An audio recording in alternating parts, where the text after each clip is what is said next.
എല്ലാവർക്കും നമസ്കാരം. ഞാൻ സരിതാ മഹേശ്വരൻ. ഇന്ന് ശ്രീമദ് വാൽമീകി രാമായണത്തിൻ്റെ ബാലകാണ്ഡത്തിലെ 29ാമത്തെ സർഗത്തിലെ 14 മുതൽ 21 വരെയുള്ള ശ്ലോകങ്ങളാണ് നമ്മൾ പഠിക്കാൻ പോണത്. എല്ലാ ശ്ലോകങ്ങളും അനുഷ്ഠുപ്പ് വൃത്തത്തിൽ തന്നെയാണ്. കഴിഞ്ഞ ദിവസം പറഞ്ഞത് എല്ലാ ദേവന്മാരും മഹർഷിമാരും എല്ലാവരും ചേർന്നിട്ട് ഭഗവാൻ മഹാവിഷ്ണുവിൻ്റെ ആശ്രമത്തിൽ വാമനനായിട്ട് വന്ന് തപസ് ചെയ്യുകയാണെന്നാണ് പറഞ്ഞത്. ഏതായാലും ആ ആശ്രമത്തിൽ വന്നിട്ട് കശ്യപൻ പ്രത്യേകിച്ചെടുത്ത് പറയാണ്, എൻ്റെ പുത്രനായിട്ട് വന്ന് ബലിയുടെ ആശ്രമത്തിൽ ചെന്നിട്ട് ബലിയുടെ ദർപ്പം അകറ്റണമെന്ന്. ഇനി എന്തൊക്കെയാണ് ഭഗവാൻ കശ്യപനോട് പറയണത് എന്നുള്ളത് നോക്കാം. നമുക്കാദ്യം 14ാമത്തെ ശ്ലോകം നോക്കാം. തമുവാച ഹരിപ്രീത കശ്യപം ധൂതകൽമഷം വരം വരയ ഭദ്രം തേ വരാർഹോസി മതം മമ. തമുവാച ഹരി പ്രീത ഹരി, പ്രീതനായ, അതായത് ഇപ്രകാരമൊക്കെ സ്തുതിക്കപ്പെട്ടതുകൊണ്ട് അവരോട്, പ്രത്യേകിച്ച് കശ്യപനോടും അതിഥിയോടുമൊക്കെ അത്യന്തം സന്തുഷ്ടനായി തീർന്ന ഭഗവാൻ ഹരി എന്തു ചെയ്തു? ഇപ്രകാരം പറഞ്ഞു. ആരോടാണ് പറഞ്ഞത്? കശ്യപം ധൂതകൽമഷം. കൽമഷം എന്ന് പറഞ്ഞാൽ കളങ്കങ്ങളാണ്, അല്ലെങ്കിൽ പാപങ്ങളെല്ലാം നശിച്ചവനായ, ഒരു തെറ്റുമില്ലാത്തവനായ അങ്ങനെയുള്ള കശ്യപനോട് ഭഗവാൻ ഇപ്രകാരം പറഞ്ഞു. എന്താ പറഞ്ഞത്? വരം വരയ ഭദ്രം തേ വരാർഹോസി മതം മമ.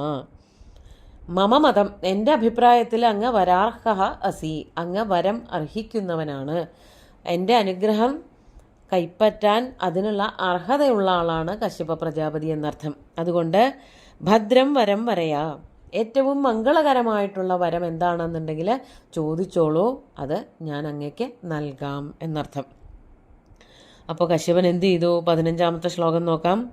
തച്ഛ്രുത്വാ വചനം തസ്യ മാരീചഃ കശ്യപോ ബ്രവീത് അദിത്യാ ദേവതാനാം ച മമ ചൈവാനുയാചിതം വരം വരദ സുപ്രീതോ ദാതുമർഹസി സുവ്രത പുത്രത്വം ഗച്ഛ ഭഗവൻ ആദിത്യാ മമ ജാനഘ.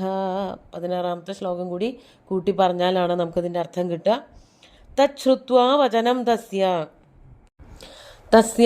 എന്ന് വെച്ചാൽ ഭഗവാൻ മഹാവിഷ്ണുവിൻ്റെ തത് വചനം ശ്രുത്വ, അത്രയ്ക്ക് അനുഗ്രഹ ബുദ്ധിയോടുകൂടി പറഞ്ഞ വാക്കുകൾ കേട്ടിട്ട് മാരീച കശ്യപ അബ്രവീത്. മാരീചൻ എന്ന് പറഞ്ഞാൽ മരീചിയുടെ പുത്രൻ എന്നാണ് കേട്ടോ അർത്ഥം. രാമായണ കഥയിൽ വരുന്ന പ്രസിദ്ധനായിട്ടുള്ള മാരീചനും ചിലപ്പോൾ മരീചിയുമായിട്ടൊക്കെ ബന്ധം കാണും. അതായത് അച്ഛൻ്റെ അച്ഛനൊക്കെ ആയിട്ട് വരുമ്പോൾ ഇതുപോലെയുള്ള മഹാമുനിമാരൊക്കെ, രാക്ഷസന്മാർക്കും പതിവുണ്ടല്ലോ. രാവണൻ്റെ അച്ഛൻ പുരാ വിശ്രവസ പുത്രോ രാവണോ നാമ രാക്ഷസ എന്ന് പറയുമ്പോൾ വിശ്രവസ് ഒരു മുനിയായിരുന്നു. വിശ്രവസിന് കൈകസി എന്ന് പറഞ്ഞ രാക്ഷസിയിൽ ജനിച്ച പുത്രനാണ് രാവണൻ. അപ്പോൾ ഇതൊക്കെ സംഭാവ്യമാണ്. അപ്പോൾ മാരീചനായിട്ടുള്ള കശ്യപ പ്രജാപതി ഇപ്രകാരം പറഞ്ഞു. എന്താണ് പറഞ്ഞതെന്നുണ്ടെങ്കിൽ ആദിത്യാ ദേവതാനാം ച മമ ച ഏവ അനുയാചിതം. ഇവിടെ ഞങ്ങൾ എല്ലാവരും കൂടി വന്നിട്ട് അങ്ങയോട് യാചിക്കുകയാണല്ലോ ചെയ്തത്. ആദിത്യ, അതിഥിയാലും, ദേവതാനാം ച മമ ച, ദേവന്മാർ, ഞാൻ അടക്കമുള്ള എല്ലാവരും തന്നെ, ഋഷിമാരെല്ലാവരും ഒക്കെ അങ്ങയോട് യാചിച്ചതാണല്ലോ. യാചിച്ചത് എന്താണ്? അങ്ങനെയൊക്കെയുള്ള, അതായത് യാചിക്കുന്നത് എന്താണെന്ന് പറയാൻ പോണേ ഉള്ളൂ. ഏറ്റവും ശ്രേഷ്ഠമായിട്ടുള്ളൊരു വരം വേണമെന്നാണ് ഞങ്ങളെല്ലാവരും യാചിക്കുന്നത്. അതാണ് വരം വരദ സുപ്രീതോ ധാതുമർഹസി സുവ്രത. വളരെ തപോനിഷ്ഠനായിട്ടുള്ള, അല്ലയോ സുവ്രത, അങ്ങ് നല്ല ഒരു വരം, മംഗളകരമായിട്ടുള്ളൊരു വരം ഞങ്ങൾക്ക് തരും എന്ന്, അതിന് അർഹതയുണ്ടെന്ന് അങ്ങ് തന്നെ പറഞ്ഞു. അതിൻ്റെ സന്തോഷത്തിൽ അങ്ങനെ ഉത്തമമായിട്ടുള്ള ഒരു വരം ലഭിക്കുമെന്ന് ഞങ്ങൾ പ്രതീക്ഷിക്കുകയാണ്. എന്താണ് ആ വരം? പുത്രത്വം ഗച്ഛ ഭഗവൻ ആദിത്യ മമച, അതിഥിക്കും എനിക്കും അങ്ങ് പുത്രനായിട്ട് വരൂ. അതാണ് ഞങ്ങൾക്ക് ആവശ്യമുള്ളതായിട്ടുള്ള വരം. അനഘ, അല്ലയോ അഘങ്ങളൊന്നും ചെയ്യാത്തവനെ, പാപങ്ങളൊന്നും ചെയ്യാത്തവനെ, അങ്ങ് എൻ്റെയും അതിഥിയുടെയും പുത്രനായിട്ട് ഭൂമിയിൽ ജനിക്കണം. അതാണ് ഞങ്ങൾ ആവശ്യപ്പെടുന്നതായിട്ടുള്ള വരം. എന്നിട്ട് 17ാമത്തെ ശ്ലോകം നോക്കാം. ഭ്രാതാഭവയ വീയാം സ്ത്വം ശക്രസ്യാസുരസൂദന ശോകാർത്താനാം തു ദേവാനാം സാഹായ്യം കർത്തുമർഹസി. അങ്ങനെ പിറന്നാൽ എന്താ ഉണ്ടാവുക? ആരുടെ അനുജനാവും? ഇന്ദ്രൻ്റെ അനുജനാവും. അതാണ് ഭ്രാതാഭവ യവീയാംസ്ത്വം ശക്രസ്യ ഇന്ദ്രസ്യ, ഇന്ദ്രൻ്റെ അനുജനായിട്ട് യവീയാൻ ഭ്രാത. യവീയ എന്ന് പറഞ്ഞാൽ അനുജൻ എന്നാണ് അർത്ഥം, താഴെ ജനിച്ചവൻ. അപ്പോൾ താഴെ പിറന്ന അനുജനായിട്ട്, സഹോദരനായിട്ട്, ഭ്രാതാവായിട്ട്. അപ്പോൾ താഴെ പിറന്ന ഭ്രാതാവാണ് അനുജൻ. അതാണ് യവീയാൻ ഭ്രാത ഭവ.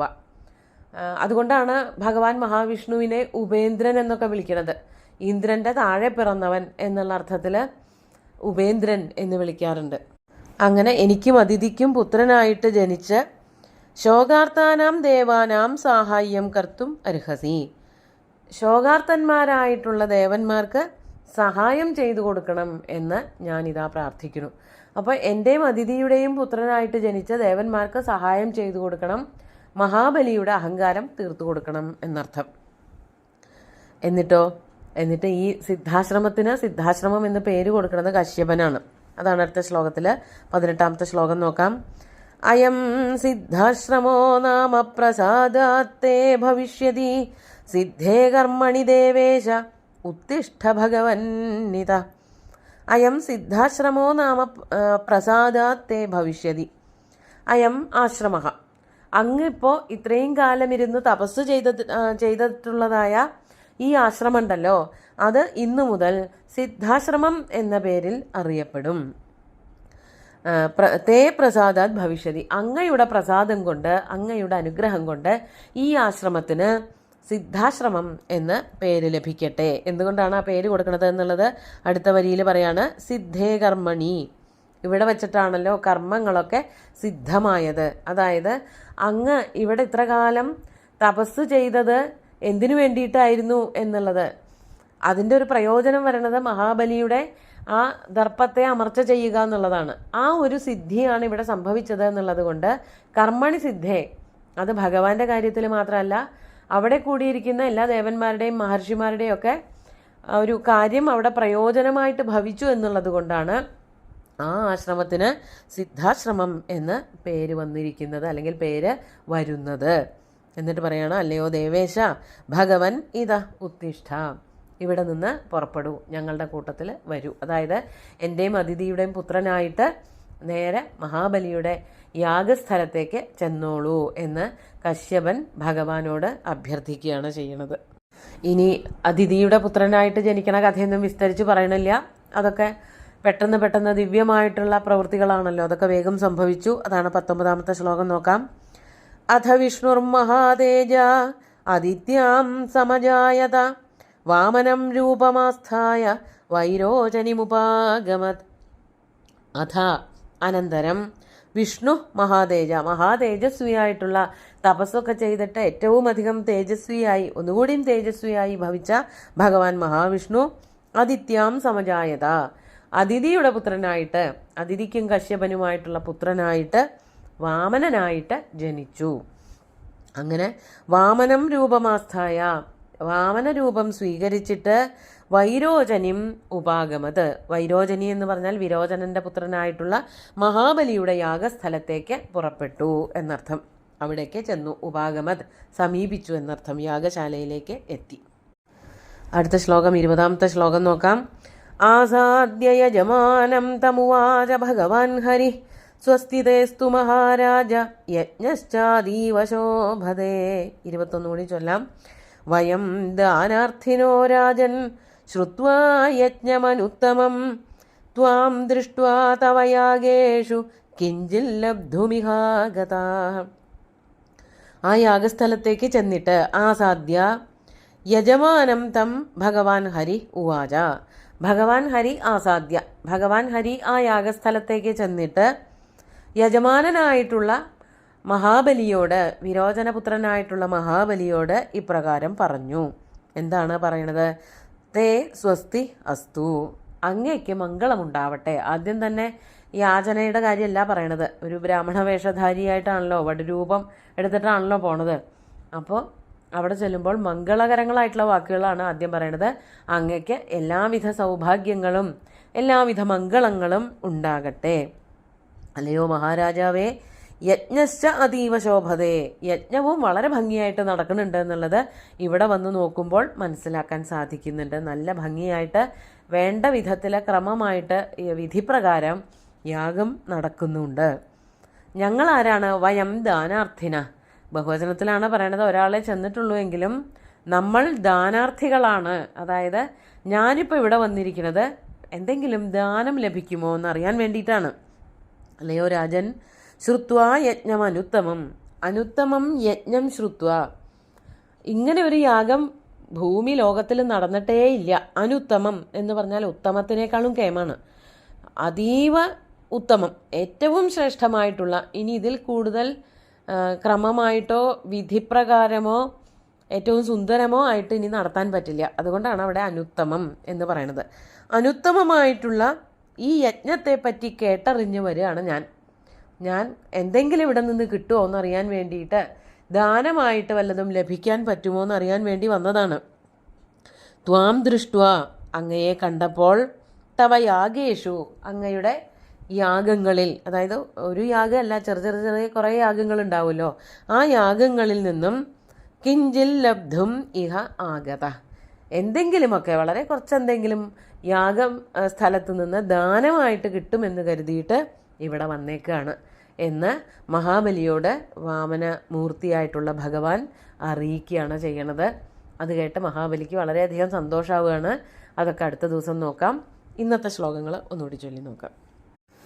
തമുവാച ഹരിഃ പ്രീതഃ കശ്യപം ധൂതകൽമഷം വരം വരയ ഭദ്രം തേ വരാർഹോസി മതം മമ. തച്ഛ്രുത്വാ വചനം തസ്യ മാരീചഃ കശ്യപോ ബ്രവീത് ആദിത്യാ ദേവതാനാം ച മമ ചൈവാനുയാചിതം വരം വരദ സുപ്രീതോ ദാതുമർഹസി സുവ്രത. പുത്രത്വം ഗച്ഛ ഭഗവൻ ആദിത്യാ മമ ചാനഘ. ഭ്രാതാ ഭവയവീയാംസ്ത്വം ശക്രസ്യാസുരസൂദന. ശോകാർത്താനാം തു ദേവാനാം സാഹായ്യം കർത്തുമർഹസി. അയം സിദ്ധാശ്രമോ നാമ പ്രസാദാത്തേ ഭവിഷ്യതി. സിദ്ധേ കർമ്മണി ദേവേശ ഉത്തിഷ്ഠ ഭഗവന്നിത. അധ വിഷ്ണുർമഹാതേജ ആദിത്യാം സമജായത. വാമനം രൂപമാസ്ഥായ വൈരോചനിമുപാഗമത്. ആസാദ്യ യജമാനം തമുവാച ഭഗവാൻ ഹരി. സ്വസ്തിതേസ്തു മഹാരാജ യജ്ഞശ്ചാതീവ ശോഭതേ. വയം ദാനാർത്ഥിനോ രാജൻ ശ്രുത്വാ യജ്ഞമനുത്തമം. ത്വാം ദൃഷ്ട്വാ തവ യാഗേഷു കിഞ്ചിൽ ലബ്ധുമിഹാഗതാ. അപ്പോൾ മഹാബലിയുടെ ആ ഒരു പ്രൗഢിയൊക്കെ കണ്ടിട്ട് അങ്ങയുടെ അടുത്ത് നിന്ന് എന്തെങ്കിലുമൊക്കെ ദാനമായിട്ട് കിട്ടുമെന്ന് ഉറപ്പുണ്ട് എന്നുള്ള രീതിയിലാണ് ഭഗവാൻ വാമനമൂർത്തി മഹാബലിയോട് സംസാരിച്ചത്. ബാക്കി വിഷയങ്ങളൊക്കെ അടുത്ത ദിവസം കാണാം. സുന്ദരമായിട്ടുള്ള ശ്ലോകങ്ങൾ ഭഗവാൻ ശ്രീരാമചന്ദ്രൻ്റെ കാൽക്കൽ അർപ്പിച്ചുകൊണ്ട് ഗുരുവായൂരപ്പനെ സാഷ്ടാംഗം നമസ്കരിച്ചുകൊണ്ട് എല്ലാവർക്കും ശുഭദിനം നേർന്നു നിർത്തട്ടെ. നന്ദി.